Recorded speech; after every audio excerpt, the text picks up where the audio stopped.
Alright guys, we are back. Chapter 10. Cameras on, please.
Cameras on, please. Kinda better? Alright.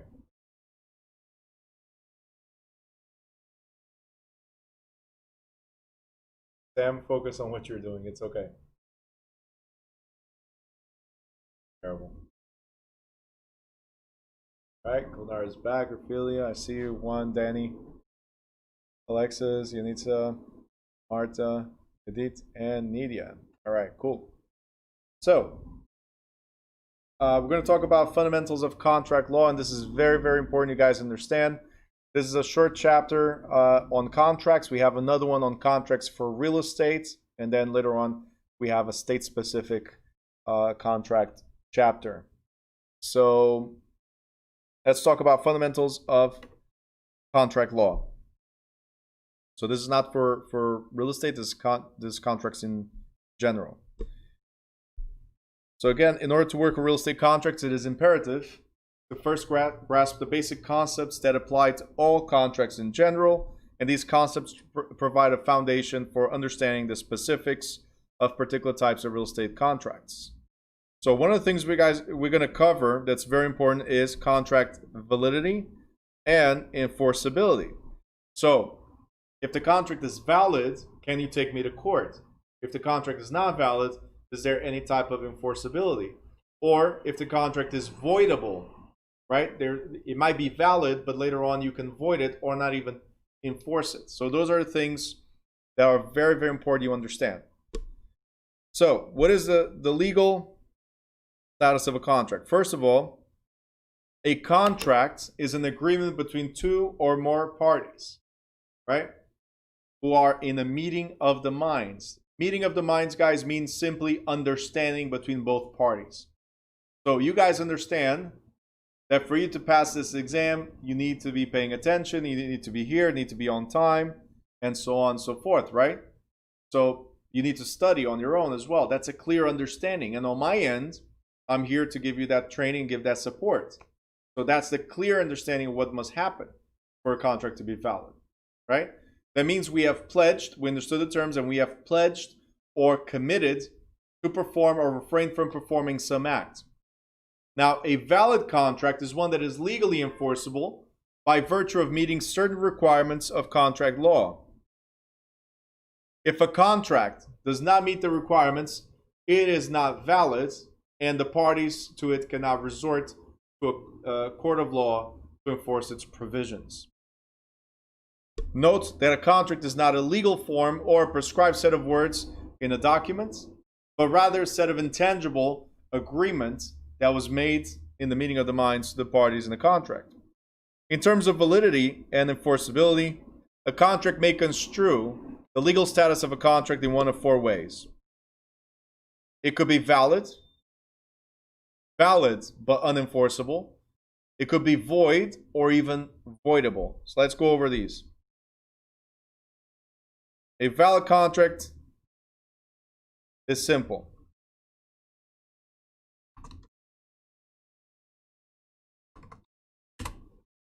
Valid contract is simple. It contains or it meets all the legal requirements, which we're going to talk about in a little bit. So valid has all the legal requirements.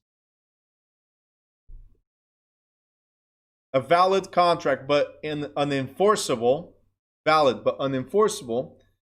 Well, every state law has some contracts are enforceable only if they are in writing. So what we're saying is that an oral contract or a verbal contract may seem to be valid, right? But it's very difficult for you to enforce something that was made verbally. That's why we always say to put it in writing, right?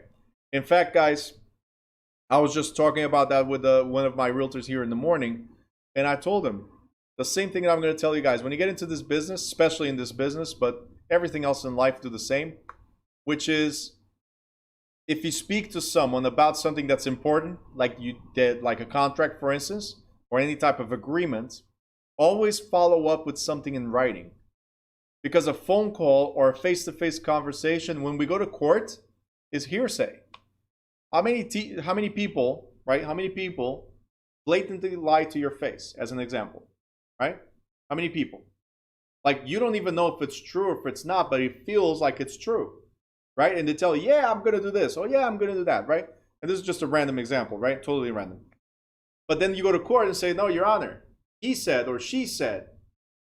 The he said, she said is called hearsay, not factual. There's nothing solid to present in court, right? So you lose, right? Unless you have witnesses, and we'll talk about that at a later time. But there's something called statute of frauds, and some contracts, oral contracts, may be enforced if you have enough evidence of the intentions, at least, right? So if there's clear and convincing evidence of the intentions, right, like witnesses or some type of message or actions that people take that would lead the court to say, well, but if you did this, then that means that you really wanted to do that, right? So this is as an example. That's why we put something in writing, because it's very difficult to enforce verbal. It's valid. It's an agreement between the both of us, right?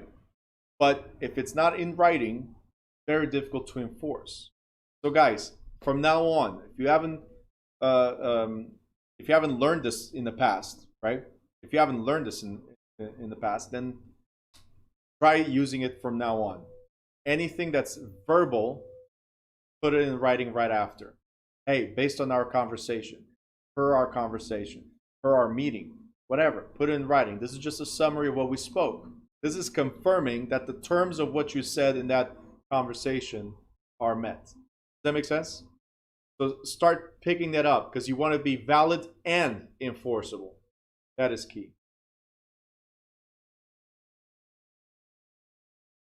Hold on. Monica, Ramos, this is Jen. So Jen, you switch. You go from Jen to Monica. Don't confuse me. These YouTubers out here to confuse me. That's what it is. All right. So we will talk possibly about options at the end. If not, it will be when we get to the real estate side of it. But we'll see. If you have a specific question, right, whoever's on YouTube or guys here on Zoom, if you have a specific question, you can address it. I'll tell you whether I'm going to be able to address it here now, or I'm going to address it in a specific chapter. All right.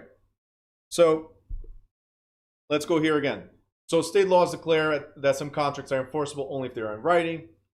These laws apply to, in particular, to the transfer of interest in real estate. Thus, while an oral contract may meet the tests of validity, right, if it fails under the laws that require written contract, the parties will now have a legal recourse to enforce performance, right?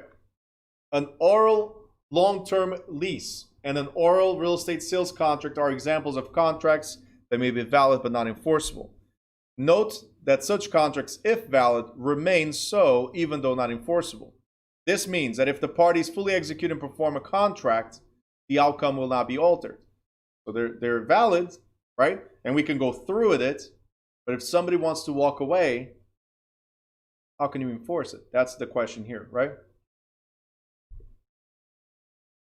All right, so Jen, your computer died out. I just want to make sure. Do I call you Jen or do I call you Monica? That's all I'm trying to figure out. Now, a void, not a void, a void contract is one that does not meet the test of validity. So what we said before is we have the valid contracts, they meet the test of validity, which we'll talk about in a second. A void contract obviously fails at one point with one of these contracts, okay? What I want you to focus on, because those two are easy, valid and void, is this one, voidable. What is a voidable contract? It's, again, a contract, just like the unenforceable contract, is a contract that initially appears to be valid. So it sounds like it is valid, right? And it has the complete structure to be valid. But it is subject to rescission. What is rescission? Rescission means cancellation. Okay? So rescission means cancellation. You can cancel a valid contract. Okay? Cancellation. Now, who can cancel that contract? It appears to be valid. It appears to be valid, right? But it could be canceled by a party, right? So that means it could be canceled by a party to a contract who deemed to have acted under some kind of disability. Only the party who claims the disability may rescind the legal effect of a contract. For example, a party who is a victim of duress, coercion, or fraud in the creation of a contract and can prove it, we'll go back to the point where you can prove it, may disaffirm of a contract. However, the disaffirmation must occur within the legal time frame of the act of rescission for the act of rescission to be valid. Similarly, if the party who has cause to disaffirm to the contract elects to perform it, the contract is no longer voidable but valid. So I'll give you an example. There might be a question. I was going to go into that with actually, Jen.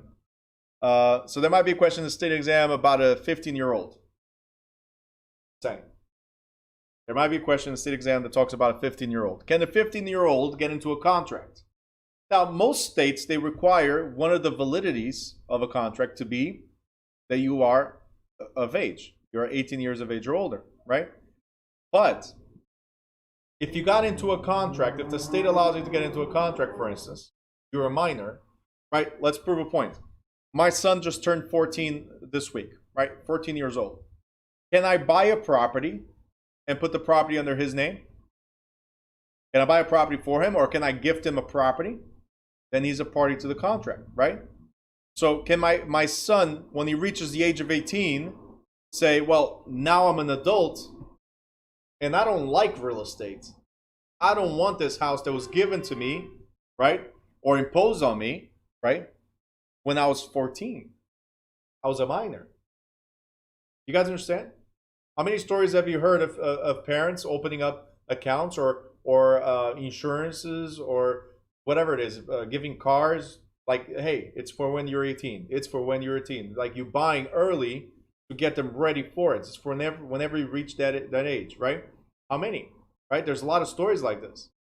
But once that party reaches the adult age or the legal age to make decisions, they can disaffirm or rescind the contract. Can I enforce the contract and tell my son, no, you're keeping the house? Can I do that? No, he's over 18. He now makes his own decisions, right? So he was either under duress, coercion, or some type of fraud. In this case, there was no fraud. But because he did not understand the terms of the contract, right? Because he did not understand the terms of the contract, he was forced into it. Are you guys understanding? If you don't understand the terms of something, you're being forced into it because you're not understanding. So, Diana, I'm having a lot of fun with you today. So, will the contract be valid? The answer is, it's a valid contract if he reaches the age of 18 and continues. But can the 15-year-old get out of the contract? The answer is yes, because it was a voidable contract. The answer is yes, because it was a voidable contract. One party had a disability. What was that disability? They were not of sound mind. Okay? Can he sell? Yes, because it's valid, Ruth. Yes. Can he, so he can sell? Yes. Can he disaffirm? Can he cancel the contract? Yes. So the question in the state exam, if anything, says that if the 15-year-old decides to cancel, can the other party sue? Or can the other party enforce? They cannot enforce anything because the one with the disability is the only one that can back out. You got it? Give me a thumbs up if you got it. Okay, YouTubers. Jen, did you understand?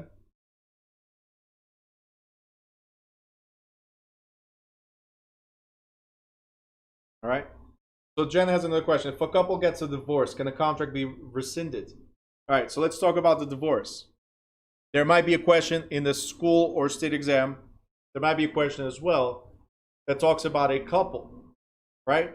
And if the couple get into a property and then later they get divorced, let's put it this way. If there's a mortgage and you did not contact the mortgage company saying, hey, I'm the spouse of person such and such, we're both on record, but I want to formally assume the debt. Okay? Guys, if you don't back out of the debt at the time of divorce, right? Then even though both of you went your own separate ways, the debt still belongs to both. Like 10 years later, you stop paying the mortgage. 10 years later after the divorce, you stop paying the mortgage. Well, you never told the mortgage company. You never you can call the mortgage company and say, hey, we got a divorce, it's just me now. All right, all payments are coming from me now. You can do that. But if you don't sign something that says, I assume the responsibilities over this mortgage, then the liability is on both. The bank can come sue the spouse and the ex-spouse because the obligation was on both. You guys understand that? So there's no cancellation of contract just because there's a divorce. There's no cancellation of contract just because of the divorce. You canceled the contract of marriage. But if you did not separate the debts, then it belongs to both, even after 10 years, 20 years, or 30 years. It does not end because of a divorce. Thumbs up? Great.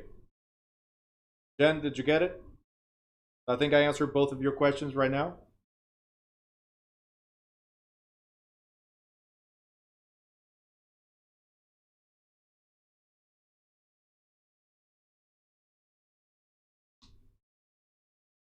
Sorry, just waiting so I can make sure I can answer all of them. Jen, let me know.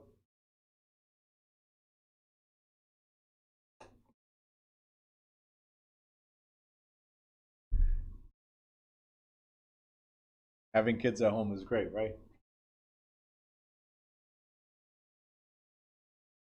Oh, there you go. All right, Jen got it. Perfect. So what is the difference between a voidable contract and a void? So what's the difference in voidable and void? Okay. See, a void contract, I don't need to say, hey, I'm out. I don't need to. It's not valid anyway, so you cannot enforce it. A voidable contract, I have to take some type of action. I have to say, no, I don't want it anymore. Because I was under duress, because I was not of sound mind, because I was not a legal adult, whatever the reason might be, or I was not aware of all the details of the transaction. So that's a voidable contract. A void contract is just void on its face. That means, hey, it was never valid, so you cannot take me anywhere. Simple. So let's figure out validity. Validity. There's 4 elements for validity, and this is common sense, the 5th one, that's why I skip it. I think this goes with, to me, these go together. It's 1. Okay? But the first thing is to have competent parties. That means we're all of legal adults and of sound mind according to state law. So every state has different requirements. So legal adult means you're 18 years of age or older. Some other states might be higher or lower. But Usually 18 years of age or older, that's it. And obviously, sound mind means you're acting in good faith. You know what's happening. It's voluntary, right? You know all the details. Do you think my son, when I gave him the property, do you think he was doing it voluntarily? Like he was aware of all the details between competent party and voluntary act of good faith? Was he aware? No. I acted in good faith because I was giving it to him, so he starts his life, right? Once he reaches the age of 18, it's like, no, it was not voluntary. I did not want a house. I didn't even understand what real estate was. I was only 14, right? So now that he becomes a competent party, he can back out, like I said. So the second part, that's why I addressed this, the second part to make it a valid contract is this. Mutual consent, also known as meeting of the minds or agreement of the terms between the parties. Mutual consent. We all agree to the terms. Okay? There has to be valuable consideration. So I'm giving you this in exchange for that. So if I give a house to my son, what do I get in exchange? So there's good and valuable consideration, which we'll talk about in a second. For instance, the exchange here was love and affection, right? In the real estate transaction, well, I'm giving you the house, right? And we exchange money or something equivalent. We can exchange money, $300,000 for the house, or I can exchange, and we'll talk about this in chapter 18, I could exchange a house for another house if I trade you. Like, you want this house, you love it so much, I love your house, let's trade. So equivalent, right? We'll talk about this later, but that valuable consideration word consideration means something of value. So money or value, consideration. And then the last one is legal purpose. Okay, legal purpose. So there has to be a competent parties, offer and acceptance, consideration, and then legal purpose. Very, very important. As I said, competent parties means, and we already covered this, so competent party means legal age, whatever the state determines as legal age. Mental competency, meaning I'm aware of what I'm doing, right? And I have legitimate authority, meaning I'm the one that's entitled to do this or that, right? Because this mouse right here does not belong to me as an individual. It belongs to me as a school, as an LLC. So can I, as an individual, sell the mouse? I don't have the authority to do so, right? So the school would have to sell the item, as an example. Okay? This is part of the answer, guys, part of the answer to what I said before.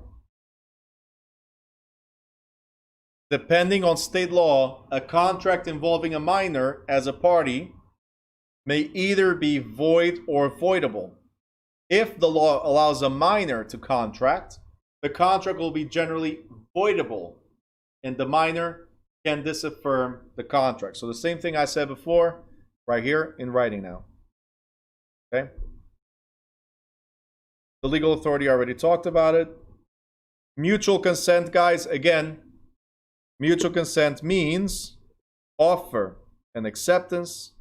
Also means meeting of the minds. It means we're all in agreement of all the terms of the contract. I offer, you accept. Great. You counter offer, I accept. Great. If there's no acceptance, do we have mutual consent? No. Is it a valid contract? No, it's void right away. If I don't agree to the terms, it's void right away. Valuable consideration, like I said, money, right? Money or something tangible, right? I already said here, could exchange a house for money, whatever. Love and affection, all that good stuff. So what is consideration? Let's focus here. Consideration. There's two types of consideration. Valuable or good. Valuable or good consideration. Under valuable, we have sufficient or insufficient. meaning covers the damage, let's say, or not enough to cover the damage. Insufficient. So these, if it's sufficient consideration, sufficient valuable consideration, then it's a valid contract. If it's insufficient, so if it says for $1 when it's really a $300,000 house, then it's not valid. Okay, so if it's insufficient, it's not a valid contract. The other thing is legal purpose. You're not trying to do something that's illegal or against public policy. Right? I'm selling you this house for the purpose of habitation. You cannot use it for commercial purposes if the township has not zoned it for commercial, for example. You cannot use it for manufacturing if the township has not zoned it for manufacturing. Okay? So you cannot use, the contract can never be for something that's against public policy. And voluntary good faith, that means that all parties are fully aware of the details of the contract. So let me ask you something. Right here. And this happens all the time, by the way. Happens all the time. And I was just addressing this morning as well. Actually, during the break, I'm sorry. During the break, I was addressing this. Sometimes they sell properties just like cars. They sell as is, right? You've heard of this? As is.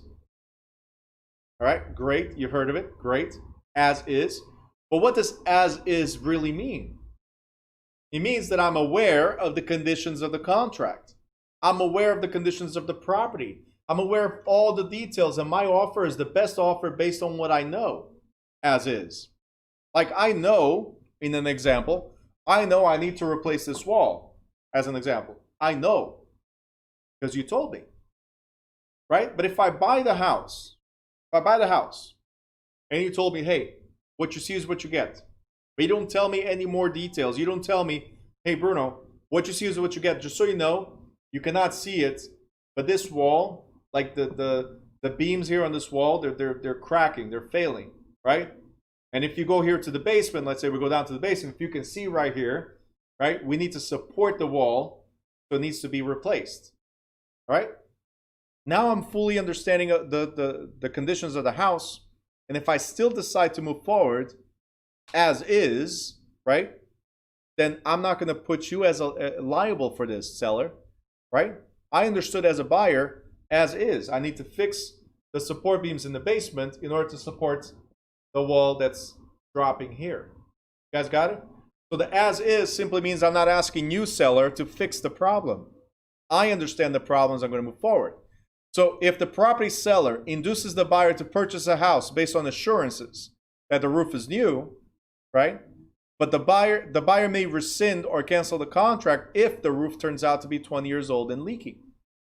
So again, what does as is mean? Cars have the same thing. It's called the lemon law. You buy a car as is, and then next day it breaks down. You come to the dealer and say, hey, dealer, car broke down. Well, you bought it as is, right? No, not like that.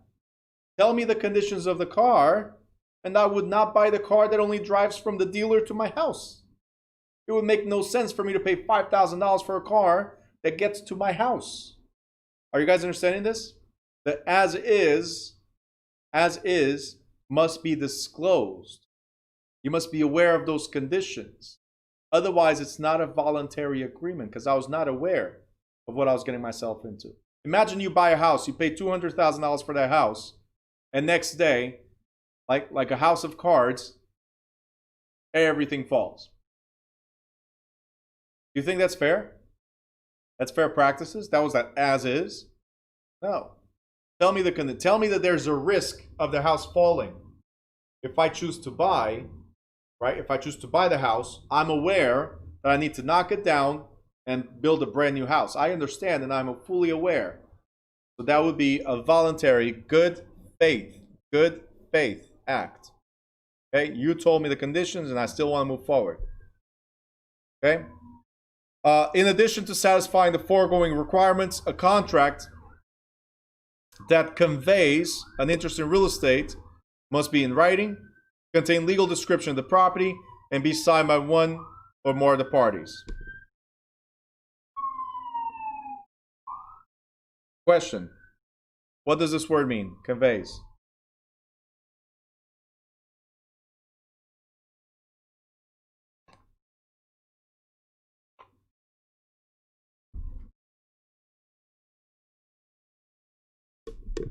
Perfect. Perfect. Great. What does this mean?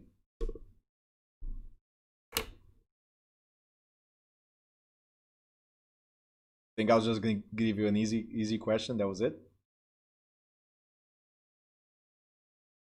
Legal description. Come on, guys. Legal description.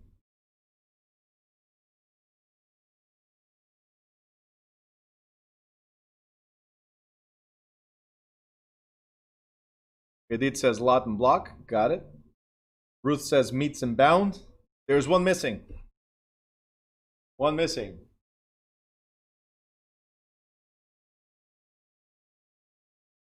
Need to get a non-HD camera. I just noticed that you can notice that I did not shave today. That's what I'm looking on the screen right now. I'm looking like, wow, okay. Either that or put a filter or something. There's one missing. You guys are missing one. Go here to the answers. You're already doing better than most of our classes, by the way. Most of the classes, as soon as I ask for legal description, after I cover them, they go like, don't know, right? But yes, rectangular survey system. Elevation is part of a legal description, but it's not a legal description. Address helps pinpoint. So no. You were great until here. We have meets and bounds, which some of you covered, and here on the YouTube as well. Meets and bounds. The mat and plat, or also known as the lot and block, right? And the rectangular survey system, where we did all those squares, north, south, west, and so all that stuff, like the north-south guys. Mainly Tiana and Orphelia, north-souths. That's what they are in the morning. So, but that's it. These are the legal methods of, these are the methods of legal description. Okay?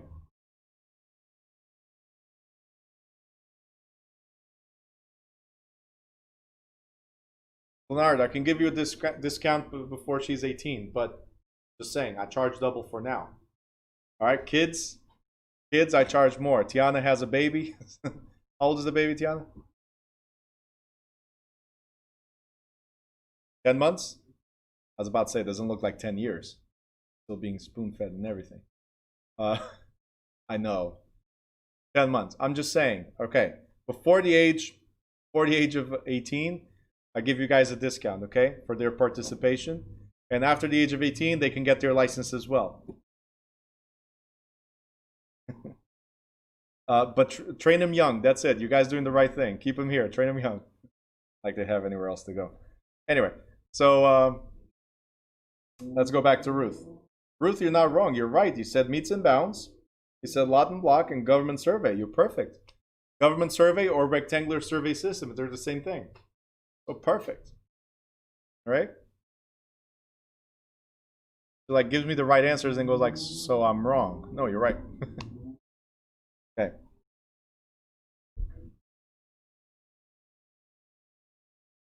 By the way, guys, the good thing about having the kids around you, like my son, 14 years old, he participated in some of my classes, and it's sad to say that sometimes he would give the answers correct while the rest of the class was giving wrong answers. You know. But it's good to start them young because they're fresh. They can grasp more information than you do. I don't know about 10-month-old, but you know. All right. A lease contract that has a term of 1 year or less is an exception. Such leases do not have to be in writing to be enforceable. We'll talk about this better when we get to the state portion, because in the state portion, it could be 1 year, it could be 2 years, 3 years. It depends on the state that you're in. So once we get there, I'll address this again. Statute of frauds. Like I mentioned earlier, statute of frauds requires that certain contracts must be in writing to be enforceable. Real estate contracts that convey an interest in real property fall this category, with the exception of a lease of 1 year duration or less that may be oral. So if it's a long-term lease or if it's a transfer from a seller to the buyer, these two contracts must be in writing, according to the statute of frauds. If I'm selling you a house, I must document it in writing. Okay?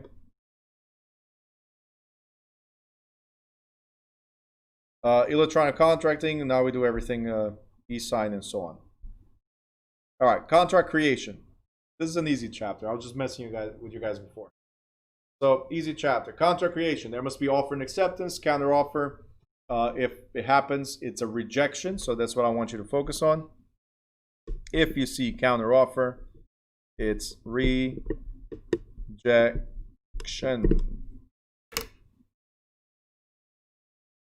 Every time you see counter offer, it's a rejection. Because if somebody counters your offer, they effectively rejected your offer. Simple.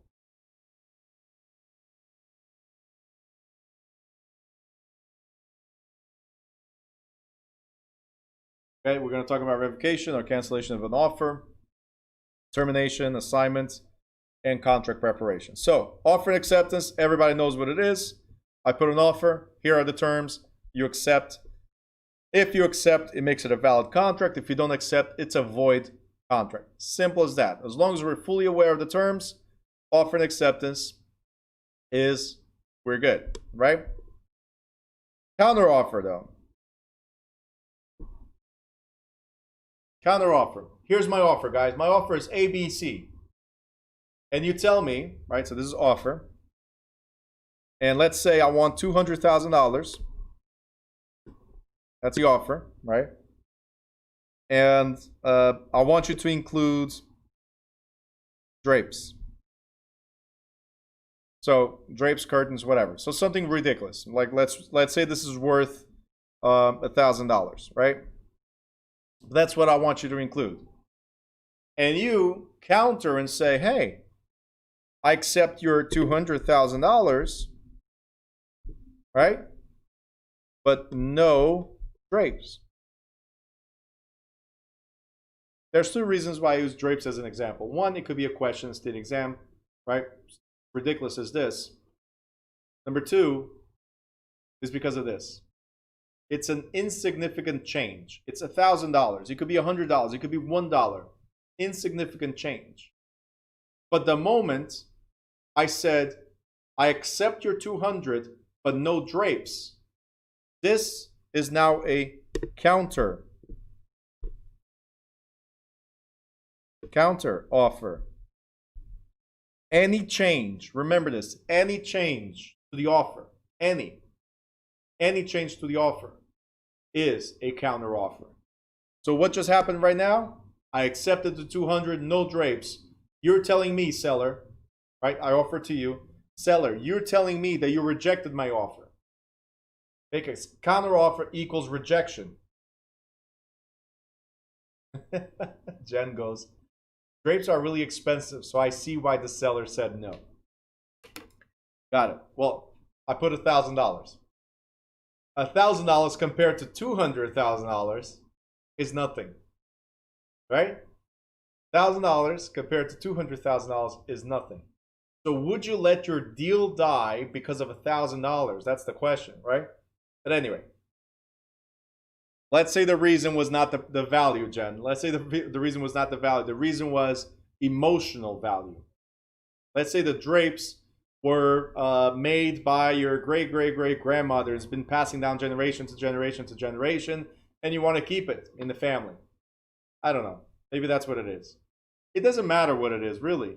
What matters is, again, you rejected my offer. So the question is still the same, right? This might be a question in the state exam. The question is still the same. Do I have to? I'm the buyer. I put the offer. You're the seller. You countered. Do I have to accept your offer since the only difference is the drapes? And the answer is no, I don't have to accept your offer, right? Let's look at this. Let's say Hold on. Jen says, drapes. I don't know where she buys drapes, but drapes are around $10,000 minimum. $10,000 minimum. Right. So the silk ones are very expensive. All right. I'm just messing with you, Jen. But the point still is. Okay, Jen, let me do this. I'll make it even more ridiculous. Since you're attacking drapes and their value. All right. Instead of drapes, let's put the. That's why Jen makes drapes. All right, so Jen, you're giving value to your drapes. That's what it is. You give value to your drapes, and that's a great thing to do, right? So if anybody wants Jen's drapes, they're unique and they're $10,000 minimum. All right. So let me not. Okay, that's what I was gonna do. Okay, let me not offend your business. I'm gonna go with what you just said. Curtains. I'm gonna give you one up. It's $100 curtain. And I liked the curtains. I want the house with the curtains. Okay? And you counted with no curtains. The point is still the same. Point is still the same. Rejection. Do I have to accept your offer because all you changed was $100? The point is still the same. Do I have to accept your offer? Okay? What if somebody else, like I put this offer in, right? I put this offer in, seller, right? I put this offer in. You said no, because that's what this is. It's no. And then I say, you know what? I don't have to do this, but I'm gonna do it. Okay.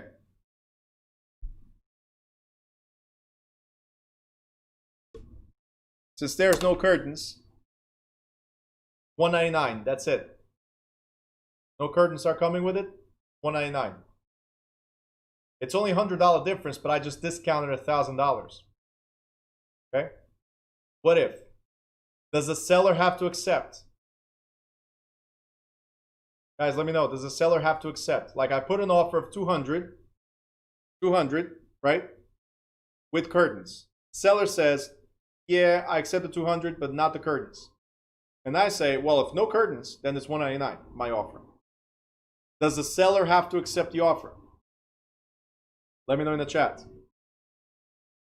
Does the seller have to accept the offer?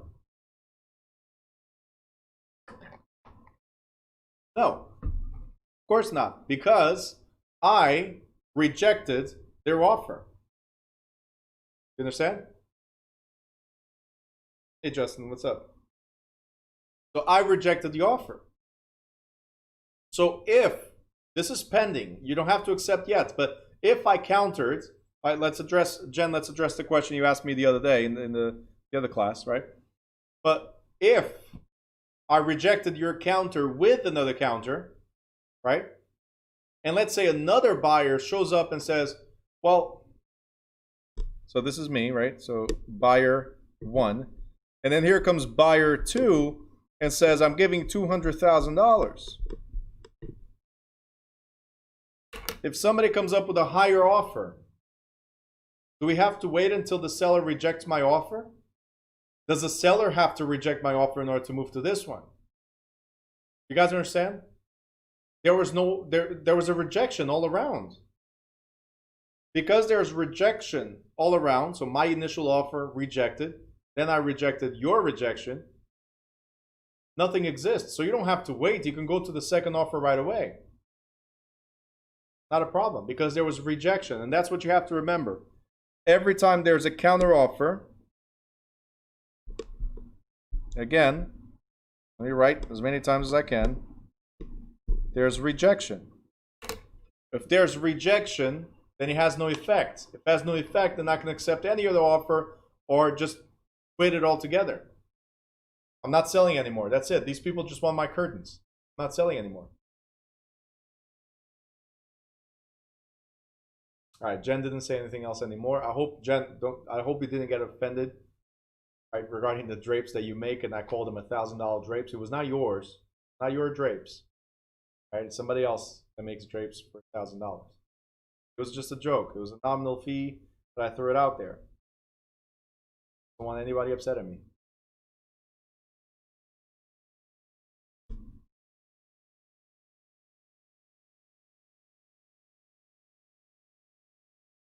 The funniest thing, I was watching Kevin Hart's new special last night.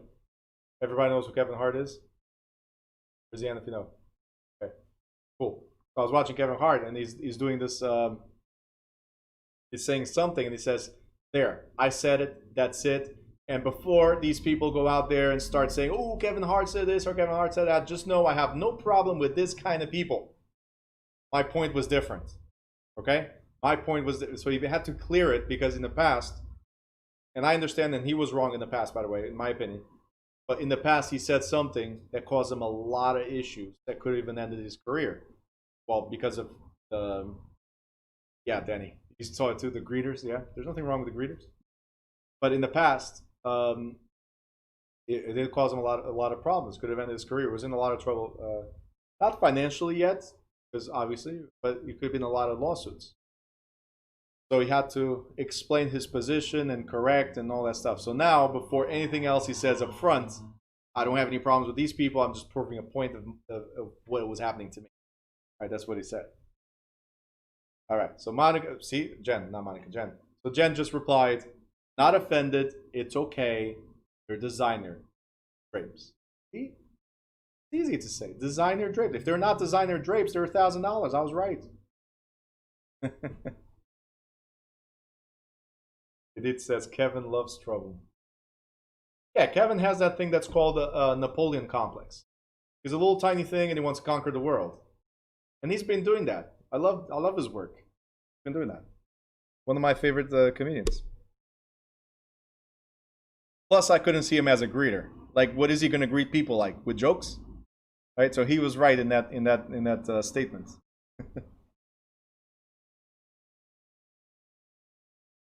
Diana says, I feel attacked. Okay. Why? Don't tell me you design drapes too. Or you're a greeter.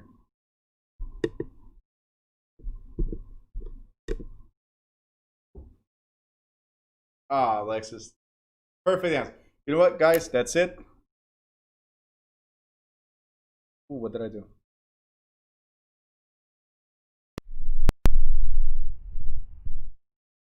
Sorry, guys. I had done something wrong. So that's it. Alexis just won his ticket to his license. That's it. Letting you guys know right now. You want to pass? This is the stuff you say. Okay? Just kidding. You still have, that doesn't matter. You're still going to have to do this, the whole hours, the school exam, and the state exam. But I appreciate it. Tiana, I didn't say there was something wrong with the height. I said that his goals are like Napoleon. Napoleon wanted to conquer the world, and he was a little tiny thing. That's all I said. You're trying to conquer the world too, so don't feel offended. Don't feel attacked. I'm giving you guys props. You know, you're doing great. Conquer the world. Let me help you conquer the world. All right? I'm double your height. I can help you. I'll conquer the upper half. You conquer the lower half. It's okay. That was an attack, yes. Now that one was. All right. Moving forward. Counter offer. Again, we already covered this. I just have it in green because it's very, very important. And there is a question or two in the state exam. Okay. So Jen, check this out. It says, by changing any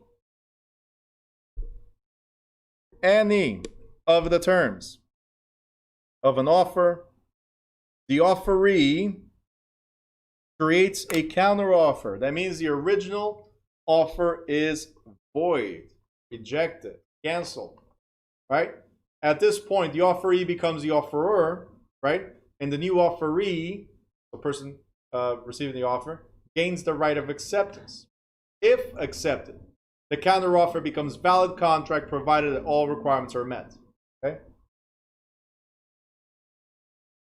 So I don't have to accept the counter. It's rejected. It's void, right? They voided my original offer. I don't have to accept it.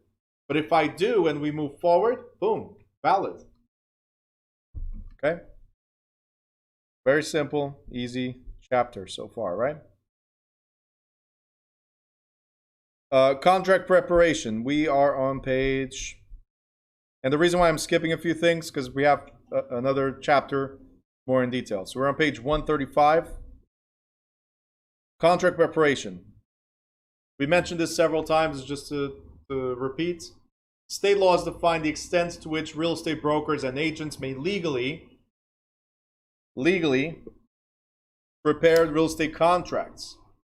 Such laws, referred to as broker-lawyer accords, also define what type of contracts brokers and agents may prepare. In some states, brokers and agents may not draft contracts at all, but they may use standards, promulgated forms, and complete the blanks in the form. For instance, here in the state of New Jersey, we have a standard form for 1 to 4 family, a residential property, or vacant land. We can fill in the blanks. We cannot draft a contract from scratch, but we can fill in the blanks and then submit to the attorneys, and the attorneys will review everything and then start going back and forth, right? But we can do that.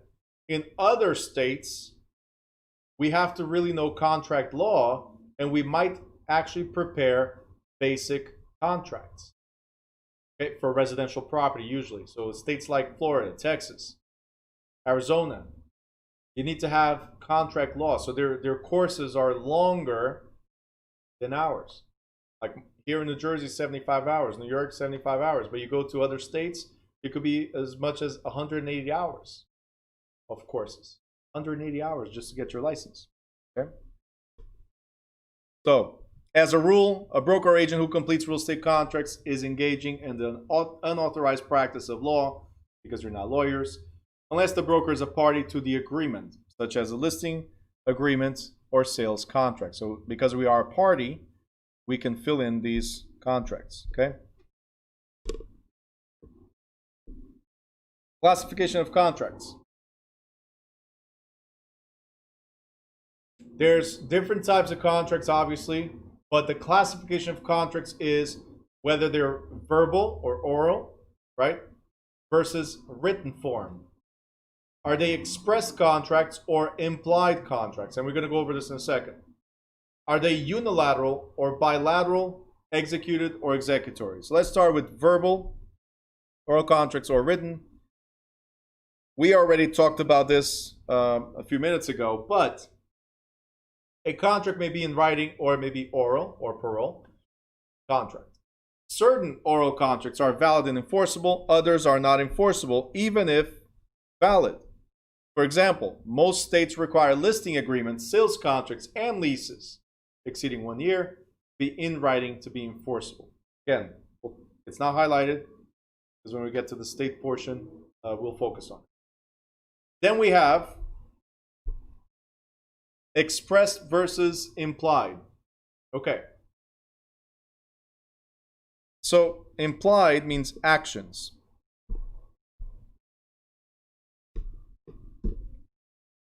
Expressed is we detail the terms.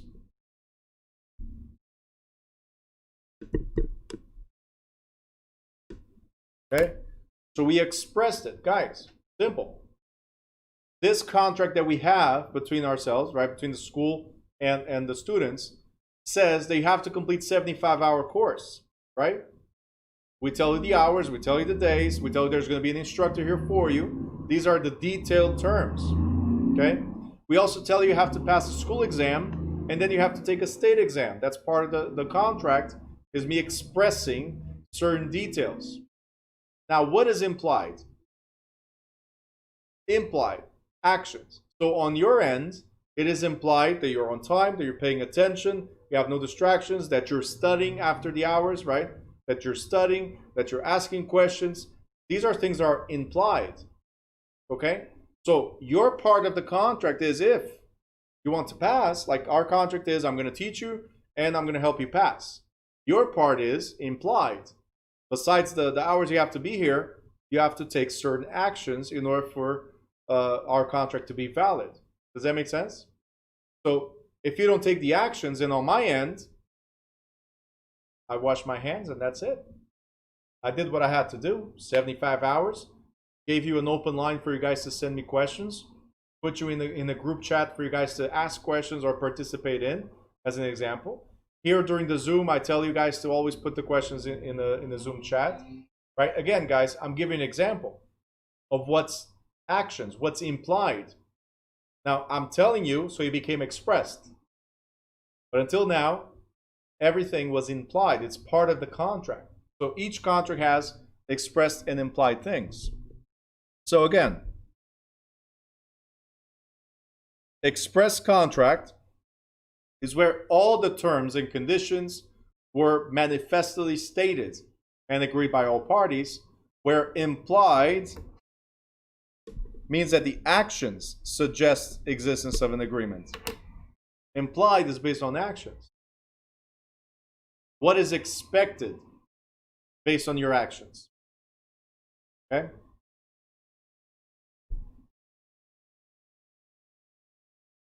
The next thing we have is bilateral versus unilateral. So lateral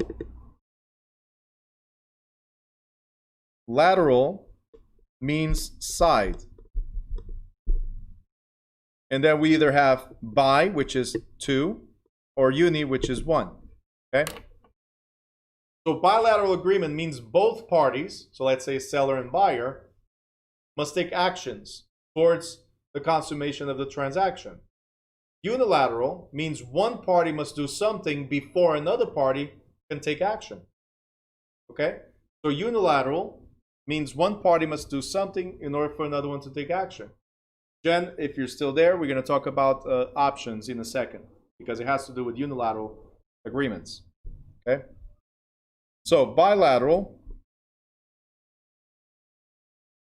is one in which both parties promise to perform their respective parts of an agreement in exchange for performance by the other party.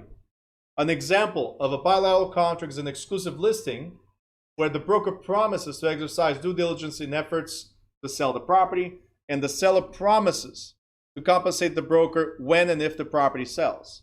There's two promises happening. A unilateral contract, one party promises to do something provided that the other does something. So the latter party is not obligated to perform any act, but the promising party must fulfill the promise if the other party chooses to perform. So here's an example for options. An option, as you guys know, is the rent to buy, or the lease with option to buy. It's like leasing a car. You're renting the car. Leasing or renting is the same thing. You're renting the car for 3 years. And then you have the option to buy the car. Do you have to buy the car? No, you have the option. Do you have to buy the house? No, you have the option. But if you do, see, the seller at this moment doesn't have to sell to you.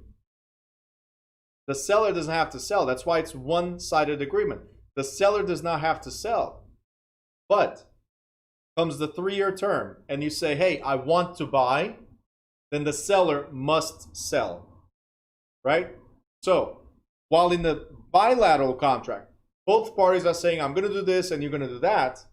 Okay, I'm going to do this and you're going to do that.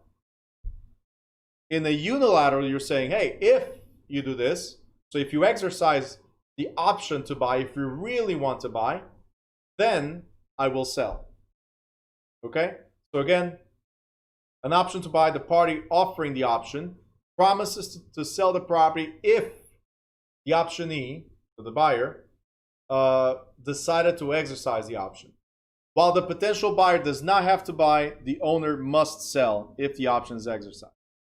So the buyer, one of the parties can walk away, the other one cannot. Okay? One of the parties must say, yes, I want it, in order for the other one to take action. But while the lease is in effect, your dealer cannot sell the car to anybody else. That's it. Right? While the lease option is in effect, your dealer cannot sell the car to anybody else. If you do exercise the option and say, hey, dealer, it's been 3 years, I really like the car, I want to keep it, the dealer must sell to you. Okay? In a house, same thing. I'm a tenant. The seller, the landlord, cannot sell to anybody else because you have the option to buy. Until you walk away from that option, the seller is stuck. That's what we're saying here. You have the option, the seller's stuck. Until you say, nope, I walk away. Any questions on that one? Jen, let me know if you're good with that. Any questions?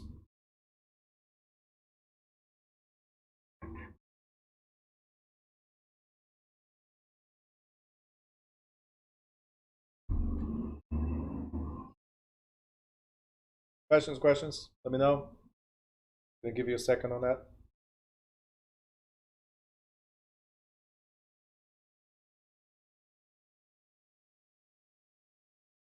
All right. So no questions. We're gonna go to executed and executory. Executed means finished.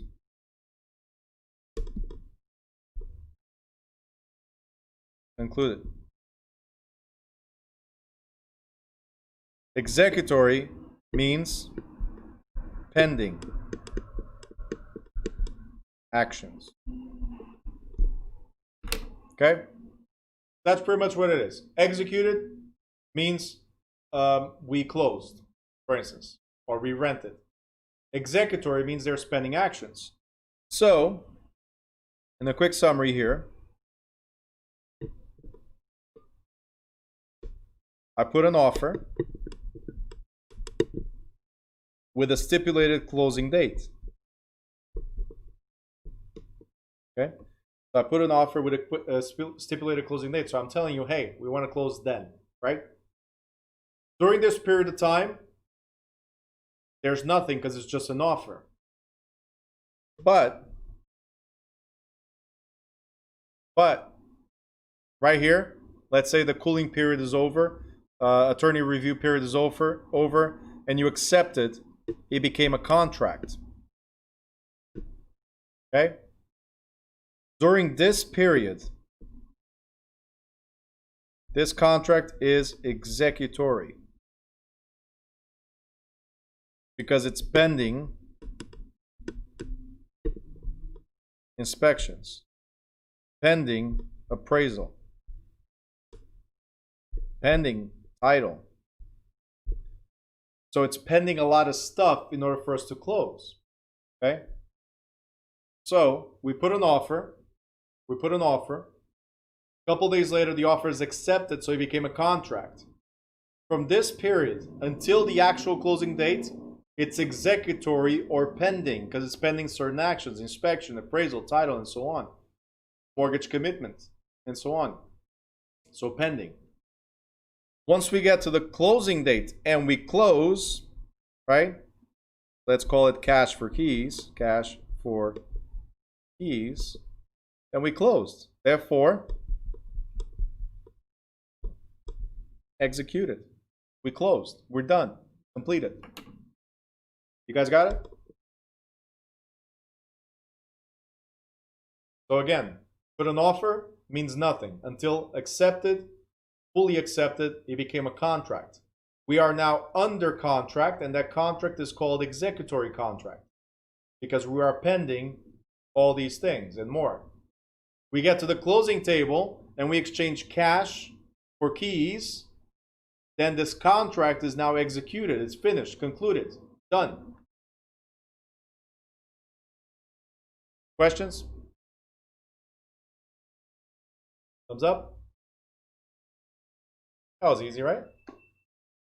All right, Jen has a question here. What about when you have several offers? What happens to the options as a buyer? So, Jen, there cannot be several offers. Cannot be several offers in an option agreement. All right. As a tenant, once I put an offer, think about this as a car. All right. That's why I always compare lease options with leasing a car. Right. Do you think as a buyer, you put an offer on a car like, hey, I'm going to rent it for 3 years, right? Because that's, let's go back to the offer then. Right? It's a lease with option, right? That's the car. And it's 3 years. Okay? It's leased with an option to buy. During those 3 years, right? Jen, let me know if you're there. During those 3 years, do you think the seller or the landlord in this scenario can accept other offers? No. Think about your car. You're driving the car for 3 years. Can the dealer accept offers on the car that you're driving? That you leased? 1, no. 2, no. 3, no. And 4th, you have the option. Option equals purchase contract. Guys, the option itself is the purchase contract. It's just that we have the option to purchase in the future, 3 years later. It's a contract already. In itself is a contract. Can the seller sell to anybody else? Can the seller accept more offers? No. Only if the buyer, see, the buyer's protected. If the buyer says 3 years later, says, hey, no, I'm walking away. Right? 3 years later, no, I don't want to buy. You know what? I thought this was the house, but it's not it. If the buyer says, I don't want it, right? The buyer says, I don't want it, then the seller can accept offers from everybody else. But until the buyer says, no, I don't want it, or yes, I want it, right? During that period of time, the 3 years, the lease with option, the lease with purchase, right? The lease with purchase is stronger than anything else. You're technically the owner already as a tenant. You are the owner. You have possession of the car. You have possession of the house. It's the same thing. You are the owner until you say no, or until you say yes. Then it either cancels the whole thing or changes the title to your name if you can buy it. Okay? So again, an option is a contract to buy in the future. Okay? Option is a contract to buy in the future. Jen, let me know if you got it or if you have any questions around this before I move forward. Danny, great question.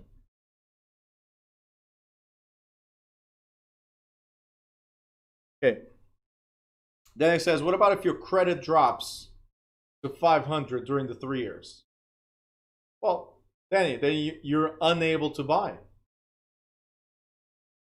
Look, you had the option, right? Since you had the option, and now you cannot qualify to buy, you walk away. The problem is you might lose the money that you already put in, depending on how the contract is prepared. So this was your fault. It was not the market fault. It was not the seller's fault. If your credit drops, it's your fault. Okay? If you have a co-signer, maybe. These are hypothetical questions. Now it's a matter of eligibility to buy. Okay? Let me go back to one thing real quick. You have the option to buy in the future, provided that you can buy in the future. So you got 3 years to fix your credit. You got 3 years to figure out if you need a co-signer. You got 3 years to improve your income. That's it. You're buying based in the future. So if you get to this point right here and you don't qualify to buy, then the answer is no. No buy. Why? Oh, my credit dropped. Oh, I don't have anybody to buy with me. Or my income dropped. There's no obligation whatsoever. You can walk away. Right? You might lose, depending on the terms of the option, you might lose whatever money you put in as an option. Because obviously the seller is protecting themselves too. So might lose. You guys got it? Okay. Just wanted me to say that. That was it.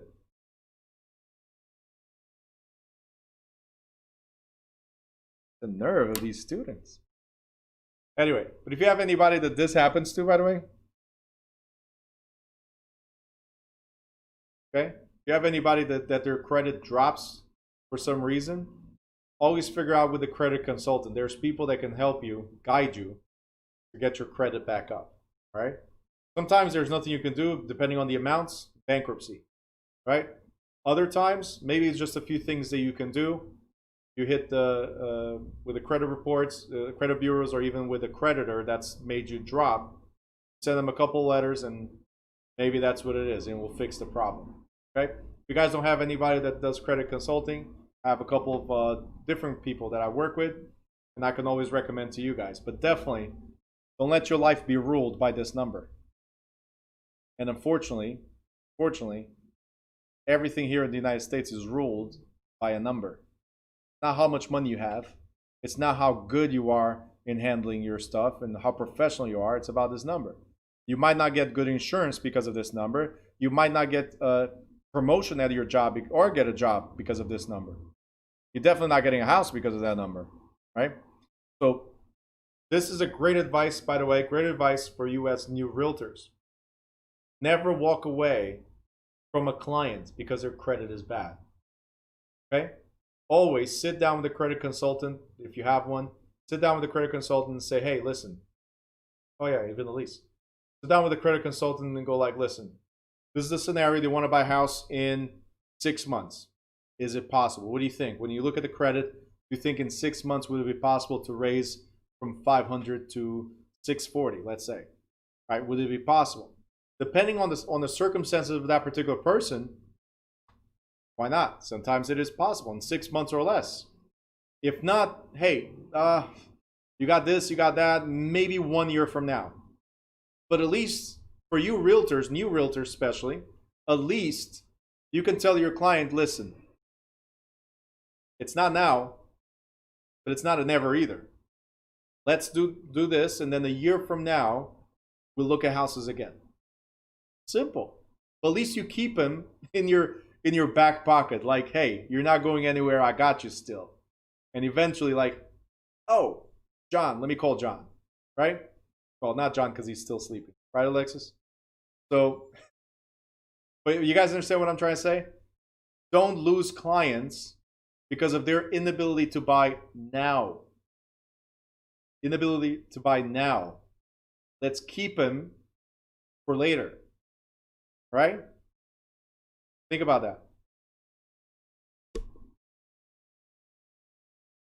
All right, talk about that. Termination of contract. Now, how can you terminate contracts?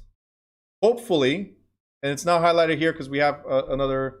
Sorry, not highlighted here because we have another section where we're going to talk about it in detail. But hopefully, you terminated the contract because of performance. What does that mean? We closed. Right? But there might be other reasons to terminate. Partial performance. Right? We did something, not all of it, we did something, there's still an exchange, but we terminated because we partially performed. We didn't fully perform, we didn't close, right? Sufficient performance. If a court determines a party has sufficiently performed the contract, even though not to the full extent of every provision. Meaning, we'll talk about it later, but meaning, as a realtor, a salesperson or broker salesperson, whatever, if the seller walks away from the transaction and you did something, you might be able to go collect your money. They cannot just walk away because they want to if you've done something towards it, right? They might have to compensate you for things that you've done, as an example. Infeasibility, meaning it's impossible, so this means impossible, to continue the contract. There's no way to do that. Right? For instance, if somebody dies or becomes sufficiently disabled, we cannot move forward. Right? Mutual agreement. We can cancel a contract or terminate a contract because we both agree to it. Here we have cooling off period or cooling period rescission. Okay, so what is the cooling period? Cooling period is, in the state of New Jersey as an example, is the attorney review period. The cooling period is where, yeah, we're on the spot, we signed the contract, as a lot of people do. They go like, oh, just right now, I want this offer. And then during the next 3 business days, they realize, oh, wow, okay, so that I saw the house again during the day, or I saw the house again at night, or it was raining and I saw this I did not like, or I drove by, there's no parking, right? During the cooling period or cooling off period, you can just walk away from a contract. But after, so without liability, by the way, without liability. But after the cooling period, so again, in the state of New Jersey, 3 business days, as an example, right? After the cooling off period, it becomes a binding contract which we must complete, or have a legal excuse not to complete. See, during the cooling period, hey, I just have a headache, I'm not buying anymore. Right? During the cooling period, you can say whatever you want. After the cooling period, you have to have a solid reason, we call legal reason, walk away. And usually they come from contingency. Like, we inspected the property.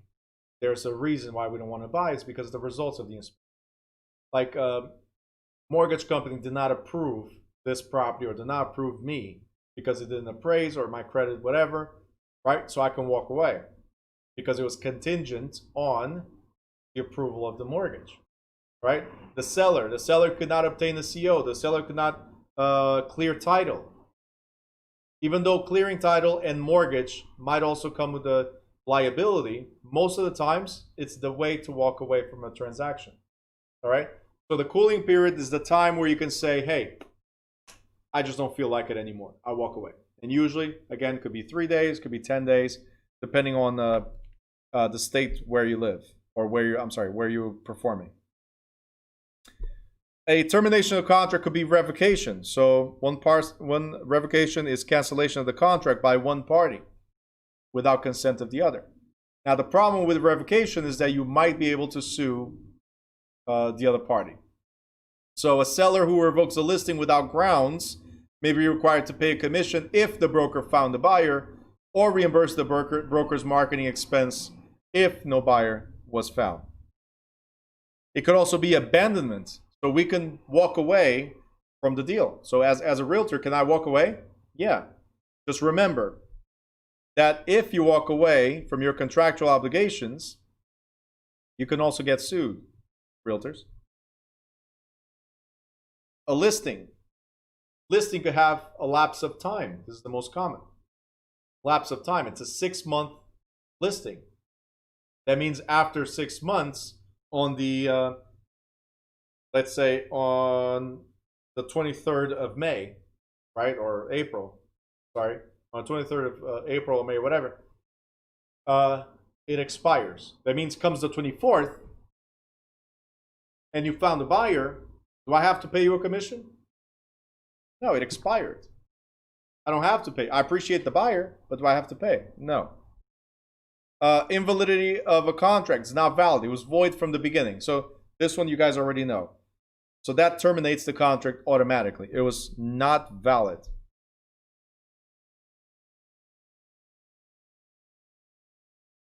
Breach of contract. What is a breach of contract? That means there were terms and you failed to follow those terms. You breached the contract, okay?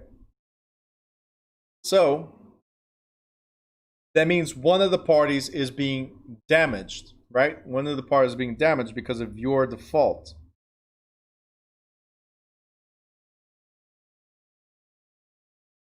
Right? The damaged party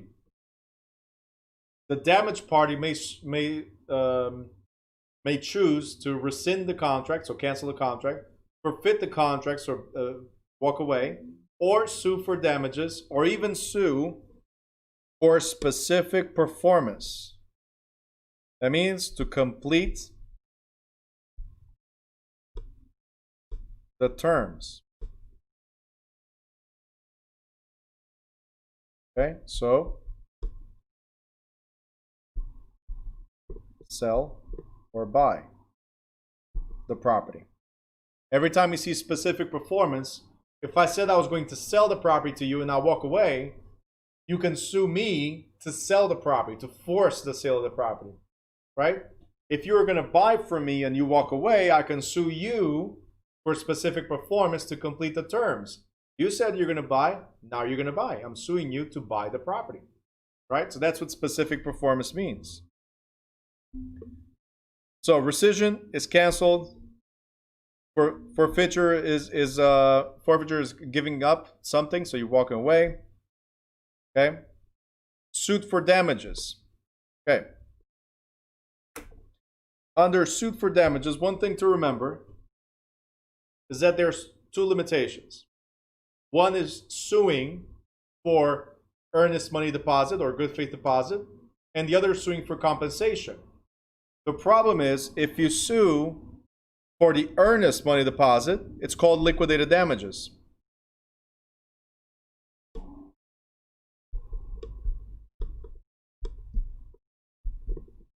Liquidated damages means you took or you accepted only the earnest money deposit or good faith deposit, and you allowed the buyer to walk away. So if you're the seller and the buyer says, I'm not buying anymore. Well, remember, this was put into escrow, right, with a third party, was put into escrow in case the buyer defaulted. Well, buyer defaulted. What do? You're going to say, I want this money. Or if we say there's not enough there to compensate the damage that I'm going through, then we're going to go to court for unliquidated damages. Meaning, hey, judge, I want the maximum allowed by law. Right? So unliquidated damages, you're asking the judge to give you the maximum allowed by law. Liquidated is liquidation, meaning, hey, I settle for the $5,000 that's in the escrow account. I settle for that. That's it. I'm not going to go after the buyer. I'm just looking for another buyer at this point, and I'll keep the $5K. Right? This is why we give good faith deposits. But if the seller says $5K is not enough, I'm suing you for more money, unliquidated. That means whatever the judge allows in this lawsuit. Any questions on that so far? Liquidated versus unliquidated damages? Let me know if you have questions. Make sure you guys have your cameras on. All right, the next one is suit for specific performance. Like I said, it says I'm attempting to force the defaulting party to comply with the terms of the contract. So again, I'm forcing you to sell, or you're forcing me to buy. Either or, we're making sure that it concludes. That's what all it is.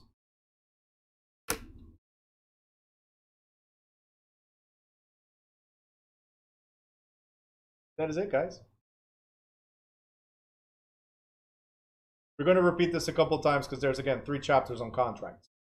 Plus, there's listings, leases. So we're going to repeat a bunch of stuff here from the fundamentals, right? Make sure you guys review these because these are the basics of contracts. And it applies to every single contract, all these. If you said you're going to do something, I'm going to sue you for that, right? If you're causing me any type of hardship, I'm going to sue you for money, right? Unliquidated damages. If you already deposited some money, like security deposit on leases or good faith deposit on a contract to purchase, then I'm liquidating, I'm keeping that money, I'm not going after you for more. That's it, right? So things to remember.